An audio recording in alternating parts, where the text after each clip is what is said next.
Mga idol at kabayan, breaking news! Chinese fishing vessel at 13 sakay nito hinuli. Hindi lang yan, ang mga isdang kanilang ilegal na nahuli ay itinapon pabalik sa dagat ng Coast Guard matapos ang habulan. Matagumpay na naakyat ng Taiwan Coast Guard ang isang Chinese fishing vessel na ilegal na nag-ooperate sa kanilang katubigan. China hindi makaporma sa Taiwan. Israel, muling winasak ang mga pinagtataguan ng Hamas sa Gaza. Dahil sa lakas ng sundalo at kagamitang pandigma ng Israel, Hamas nawawalan na ng pag-asa. Hamas humingi ng tulong sa North Korea dahil sa paglaylo ng Iran sa kanila. Isang pangmalakasan at pinakabagong eroplanong mandirigma ng Amerika na kayang maglunsad ng mga nuclear lumipad sa unang pagkakataon. China, huli na namang naunahan ng Amerika pagdating sa paggawa ng mas advanced na kagamitang pandigma. H-20 bomber ng China. Hanggang sa ngayon, wala pa ring balita. Ito ang mga impormasyong ating pag-uusapan sa vlog episode na ito. I-like ang video, mag-subscribe, mabilis lang ito. Promise! Hinarang ng China Coast Guard Administration ng Taiwan noong Miyerkules, ika-8 ng Nobyembre, ang isang Chinese fishing vessel sa territorial waters ng Taiwan at hinuli pa ang 13 tripulante na sakay ng nasabing Chinese fishing vessel at itinapon o ibinalik ang mga ilegal na nahuling mga isda nito sa karagatan. Ito ay matapos mahuli ng Taiwan Coast Guard ang Chinese fishing vessel na Menhiu na nag-ooperate sa loob ng kanilang Contigo Zone. Sa paglilinaw ng Taiwan Coast Guard noong Miyerkules, ng umaga ang third generation Type 2 patrol boat ng Taiwan na kinilala bilang PP-10035 ay nagsasagawa ng maritime patrol duty sa kanilang baybayin. Nakita nito ang isang Chinese fishing boat na iligal na nangingisda 20 nautical miles mula sa Miaoli sa Taiwan. Ang mga tauhan ng Taiwan Coast Guard Administration ay nag-broadcast ng isang kahilingan para sa barko na huminto para sa isang inspeksyon. Matapos ang paulit-ulit nitong pag-broadcast, tumanggi ang Menhiu na huminto at tumakbo ito ng mabilis para makaiwas sa Taiwanese Coast Guard. Matapos ang habulan, matagumpay na naakyat ang mga tauhan ng Coast Guard ang nasabing Chinese fishing vessel. Nadiskubre ng Coast Guard sa kanilang pagsisiyasat ang maraming mga nahuling ilegal na isda at itinapon ito pabalik sa dagat ng naaayon sa batas ng Taiwan. Hinila ng Coast Guard ang Chinese fishing vessel at hinuli ang mga tripulante nito para sa masusing investigasyon. Kita nyo naman mga kabayan, kahit ganon ka-agresibo ang China, hindi ito balakid para sa Taiwan na ipatupad ang kanilang batas sa karagatan. Sa ibang balita naman mga kabayan, Amerika pinalipad sa unang beses ang kanilang pinakabagong B-21 Raider, isang strategic bomber. Isa itong long-range nuclear-capable stealth bomber na ginawa ng kumpanyang Northrop Grumman. Nakatakdang gumawa ang Amerika ng nasa 100 na B-21 upang palitan ang mga B-1 at B-2 nuclear-capable bombers ng Amerika. Una itong ipinakita ng Amerika noong Disyembre ng taong 2022. Ayon sa impormasyon, ang B-21 Raider ay mas matibay, mas stealthy at less maintenance at low-cost operation kung ikukumpara sa mga dating modelo nito. Balitang Israel at Hamas naman tayo mga kabayan. Ang pangkat ng 401st Brigade ng Israel Defense Force ay umatake sa lugar ng Shati Batalyon ng Hamas sa ilang araw na pakikipaglaban. Sinabi ng Israel Defense Force na 150 miyembro ng Hamas na ang nasawi at nakuha pa nito ang kontrol sa mga kuta ng militar ng Hamas sa hilagang Gaza Strip. Ang lakas na meron ng Israel simula sa kanilang mga sundalo at mga kagamitang pandigma ay malaki ang magiging bahagi nito kung paano manalo sa digmaan sa 21st century. Balwarte man ng Hamas ang Gaza, pero nagawa pa rin manaig ng puwersa ng Israel dahil sa kanilang mas advanced na intelligence at mga kagamitan pandigma. Ang Hamas na kinakatakutan ng ibang mga bansa ay nagsisitago ngayon sa kanilang masisikip na lungga.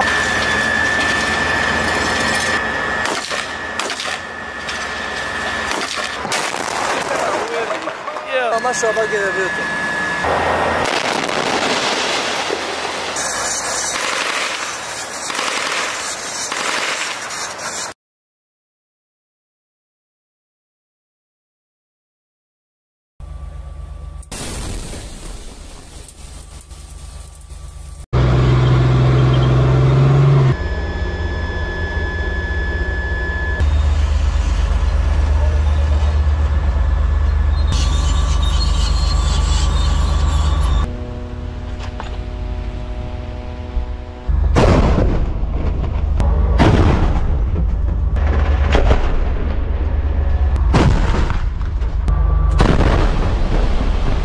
Hamas humihingi ng tulong sa North Korea. Ayon sa Hamas, bukod tanging pag-asa na lamang nila ay kung tutulungan sila ng North Korea. Isang patunay na nawawala na ng pag-asa ang Hamas upang matulungan pa sila ng Hezbollah, Houthi at maging ng Iran. Ayon sa senior member ng Hamas na si Ali Bakara, suportado sila ni Kim Jong-un. Dagdag pa niya, hindi katulad ng Iran, ang North Korea ay may kakayahan upang maglunsad ng pag-atake sa Amerika. Base sa pananalita ng mataas na miyembro ng Hamas, mas malakas ang North Korea kung ikukumpara nito sa Iran. Pero ang tanong, kaya bang tapatan ng North Korea ang lakas na meron ang Amerika? Dahil bago pa man maglunsad ng anumang pag-atake ang North Korea, nakabantay ang South Korea at Japan. Kinumpirma ni Ali Bakara na kaalyado ng Hamas ang North Korea, Russia at maging ang China. Kapag nagsama daw ang tatlong mga bansa, ay kaya nitong burahin ang Amerika. Ito yung madaling sabihin mga kabayan, pero hindi kayang gawin ng bansang North Korea, Russia at maging ng China dahil kung meron man silang alyansa, mas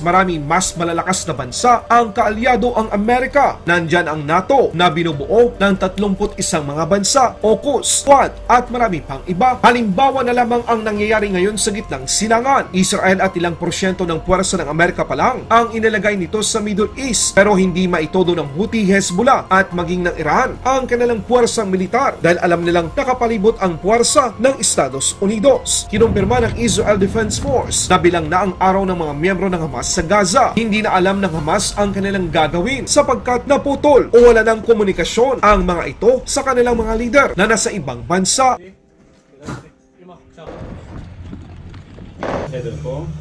בתוך מזוודה.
Laban Pinas.